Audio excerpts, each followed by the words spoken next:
Bonjour à tous et bienvenue sur Inner Light Afrique. J'espère que vous vous portez bien. Avez-vous déjà regardé quelqu'un traverser une période difficile en vous demandant mais comment il fait pour tenir le coup?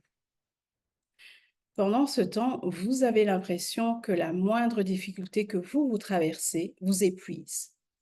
Vous essayez de rester positif, vous essayez de vous motiver, d'être fort, mais malgré cela, vous craquez. Alors vous commencez en fait à croire que vous êtes faible. Votre force mentale, vous avez un manque de force mentale. Vous n'êtes pas assez résilient. Mais aujourd'hui, j'aimerais vous proposer une autre perspective. Et si le problème n'était pas un manque de force mentale, si votre mental était tout simplement fatigué de porter des blessures émotionnelles que vous n'avez jamais vraiment guéries. Parce que la vérité, c'est qu'un mental fort ne se construit pas uniquement de la discipline, de la motivation ou juste de rester positif. Il se construit à travers la guérison intérieure. Donc, dans cette vidéo, nous allons explorer 5 raisons qui peuvent expliquer pourquoi votre mental s'effondre lorsque votre vie semble vous rencontrer des difficultés dans la vie. La première raison, c'est que vous portez encore des blessures émotionnelles non guéries. Ça, c'est une des premières raisons. C'est invisible, donc on n'en se rend pas toujours compte. Beaucoup d'adultes, en fait, vivent avec des blessures émotionnelles qu'ils ont appris à cacher. Peut-être avez-vous grandi en vous sentant rejeté. Peut-être avez-vous vécu l'abandon. Ou peut-être tout simplement vous avez été trahi dans le passé ou on vous a constamment critiqué. Donc avec le temps, vous avez appris à fonctionner malgré la douleur. Vous avez travaillé, vous avez construit une famille, vous avez développé une carrière, mais la blessure est restée. Donc lorsque vous vivez une situation difficile aujourd'hui, ce n'est pas seulement le problème en tant que tel, mais c'est plutôt une des blessures qui se réveille en vous. Un refus peut réveiller un rejet, une rupture peut révéler l'abandon et une critique peut révéler tout simplement des années de manque de reconnaissance. C'est pourquoi certaines situations semblent vous affecter plus qu'elles ne devraient. Vous allez voir que vous allez réagir beaucoup plus intensément qu'il ne faut. Ce n'est pas une faiblesse, c'est juste une douleur ancienne qui est en train de se réveiller et qui demande à être entendue. La deuxième raison, c'est que vous êtes émotionnellement épuisé. Encore une fois, ce sont des choses qui sont invisibles, qu'on ne voit pas, donc on n'en tient pas compte.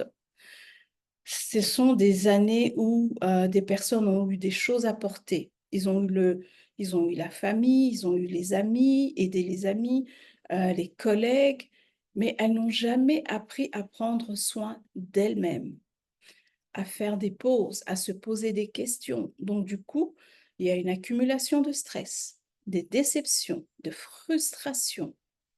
Et un jour, bien entendu, le corps et le mental, ils disent: «J'en peux plus, c'est assez». Et c'est comme ça que vous vivez aussi cette fatigue émotionnelle. C'est un signal qui vous demande en fait de ralentir, d'écouter qu'est-ce qui ne va pas. La troisième raison, c'est que vous essayez de tout contrôler. Souvent, les personnes qui ont eu des expériences douloureuses, ça c'est quelque chose qui est fréquent, ils veulent avoir un contrôle excessif sur tout.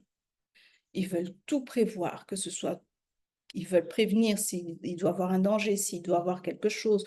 On veut anticiper. Pourquoi? Parce qu'au fond, on a peur d'être blessé à nouveau, que le problème revienne.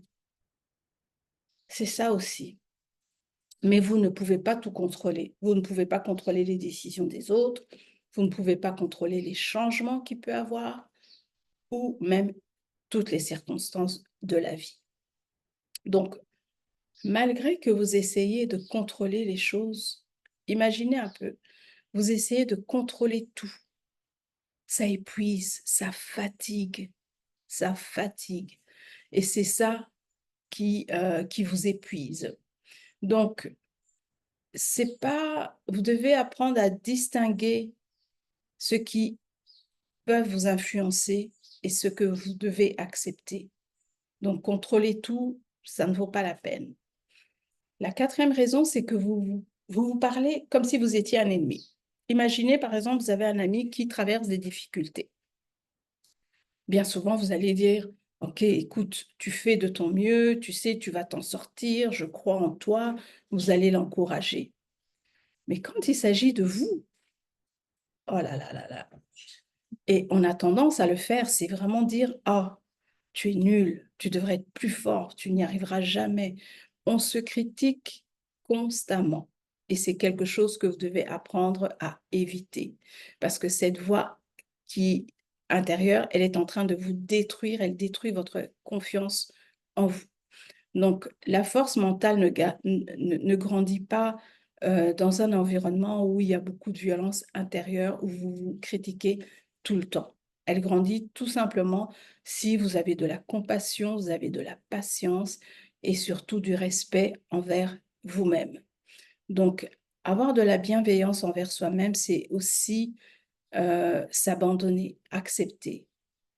Mais cela signifie en fait que vous acceptez de la situation comme elle est et se soutenir dans ce processus. La cinquième raison, c'est que vous croyez que demander de l'aide est un signe de faiblesse. L'une des plus grandes, des plus grandes raisons que je rencontre dans mon travail, c'est vraiment cette croyance-là. On a l'impression qu'en demandant de l'aide, on est faible. On estime que je dois gérer cela seul. Certaines personnes souffrent en silence pendant des années, tout simplement parce qu'elles ont peur d'être jugées. Elles ont peur qu'on dise qu'elle est faible. Donc, elles gardent tout en eux. Mais porter seul ces souffrances ne vous rend pas plus fort. Ça vous rend plutôt plus lourd. Les personnes qui essayent vraiment de tout gérer seul ne fait que grandir et accumuler tout ce stress, tout ce fardeau. Et se faire accompagner, c'est vraiment chercher du soutien parce qu'il y a des choses que vous ne voyez pas, que vous ne pouvez pas voir parce que vous êtes trop, justement, fatigué émotionnellement. Donc, la véritable force est de reconnaître quand vous avez besoin d'aide. Donc, si votre mental craque aujourd'hui face à certaines difficultés de la vie, cela ne signifie pas que vous êtes faible. Et cela ne signifie pas non plus que vous manquez de courage ou que vous ne réussirez jamais. Bien au contraire, il faut apprendre à se dire que c'est tout simplement que vous avez porté des blessures émotionnelles depuis trop longtemps, des souffrances que personne ne voit parce que justement c'est invisible. La guérison n'est pas un luxe, c'est vraiment une nécessité. Et un mental fort se construit pas en ignorant la douleur, mais en la reconnaissant, en l'accueillant et en apprenant progressivement à la transformer. Alors, j'aimerais vous poser une question. Dans les 5 raisons, où vous vous trouvez?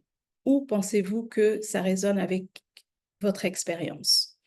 N'hésitez pas à le mettre dans les commentaires, à liker cette vidéo si ça résonne avec vous, à vous abonner à cette chaîne si c'est la première fois que vous tombez sur cette vidéo, sur ma chaîne, parce que je mets énormément de vidéos sur la guérison émotionnelle, comment se reconstruire, comment se transformer intérieurement et rester fort, positif et trouver la paix intérieure.